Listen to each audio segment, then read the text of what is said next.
Have you ever wished to be untouchable? Not in the sense of being cold or disconnected, but to be someone whose peace is no longer shaken by betrayal, rejection, loss, or judgment? Someone whose center cannot be stolen by the chaos of life? Maybe you're tired. Not the kind of tiredness that sleep fixes, but the kind that comes from carrying yourself through years of pretending you're okay when you're not.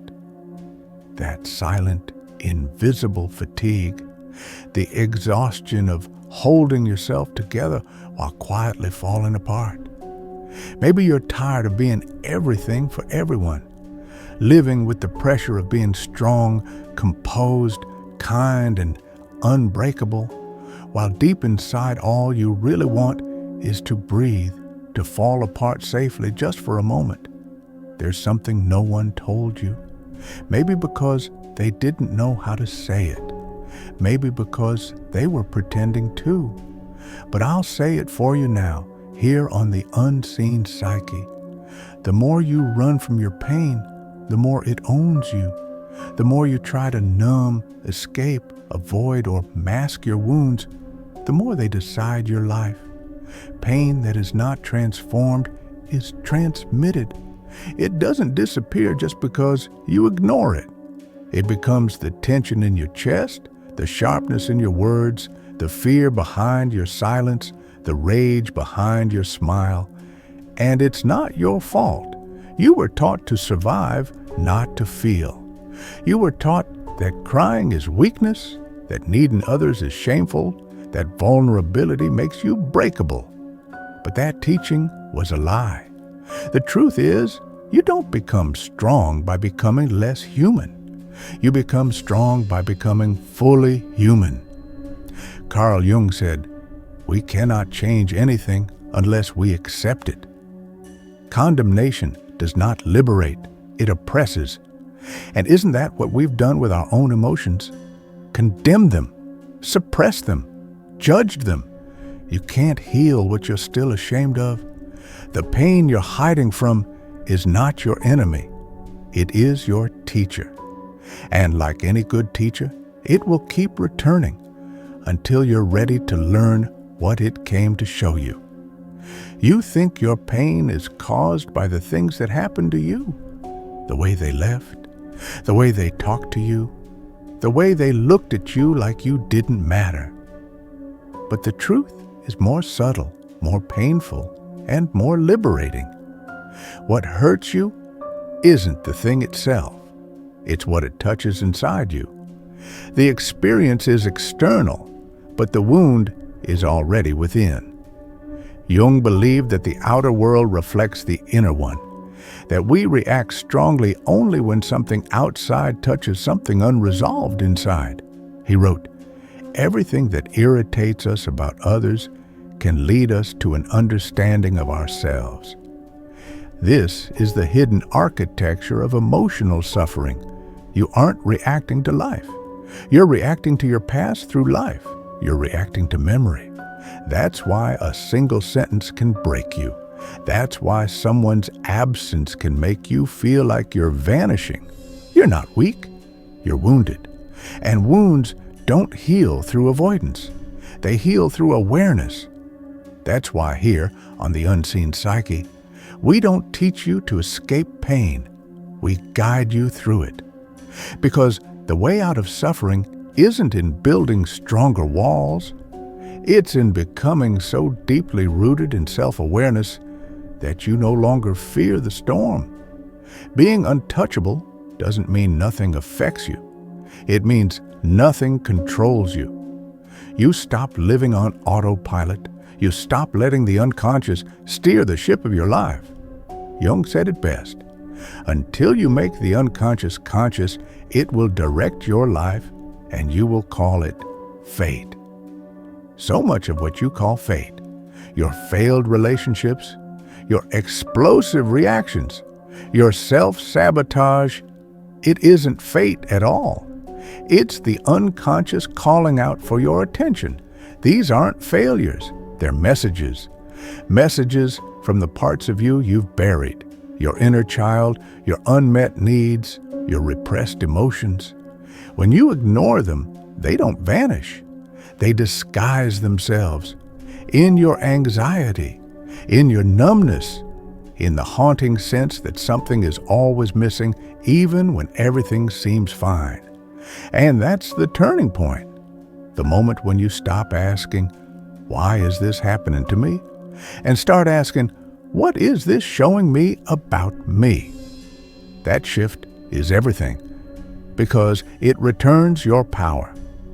When you realize that your reactions are rooted in unhealed parts of you, you no longer need to blame the world. You no longer need to control everything around you. You begin to see that freedom doesn't come from changing the external. It comes from transforming the internal. The desire to control, to predict, to avoid discomfort, it's a symptom of a deeper fear, the fear of feeling. But the irony is, the more you run from emotion, the more emotion runs you. Jung said, "People will do anything, no matter how absurd, to avoid facing their own souls." We drown ourselves in distractions, in endless busyness, in perfectionism. We overthink, overgive, overperform. But beneath all of it is one aching question: am I enough? And here's the most painful truth of all. The reason you suffer so deeply is not because people hurt you. It's because somewhere along the line, you started believing they were right. That their rejection meant you were unworthy. That their betrayal meant you were disposable. That their silence meant you were invisible. The real damage wasn't what they did. It was what you decided about yourself because of it. But you can choose differently now. You can stop outsourcing your value to people who never saw you. You can stop measuring your worth in their approval, their attention, their presence. What matters is not who abandoned you. What matters is whether you keep abandoning yourself. As Jung said, the privilege of a lifetime is to become who you truly are. You don't need to become stronger. You need to become whole, to stop disowning your sadness, to stop numbing your anger, to stop pretending your fear doesn't exist. Because every part of you reject continues to rule you from the dark. The work is not perfect. It's in integration. You don't become unshakable by adding layers of armor. You become unshakable by no longer being at war with yourself. That is individuation, the process of becoming fully yourself. Not the version of you the world accepts, not the version that performs strength or beauty or success, but the one underneath all of that, the one who remains when everything else is stripped away. That person is powerful beyond measure because they are real. And when you become real, no one can touch you, not because you're invincible, but because you've made peace with your shadows. People will call this lonely, and in some ways, it is. When you begin to live consciously, you separate yourself from the crowd, not because you're better, but because you're no longer asleep. You stop reacting to gossip. You stop seeking validation. You stop attaching your self-worth to fleeting things. And those who are still performing won't understand. But that's okay, because you're not here to be understood by everyone. You're here to know yourself. There's a point in this journey where the silence gets louder, but also more sacred. You begin to hear your own voice beneath the noise. You begin to feel what's real instead of what's expected. And in that space, clarity is born.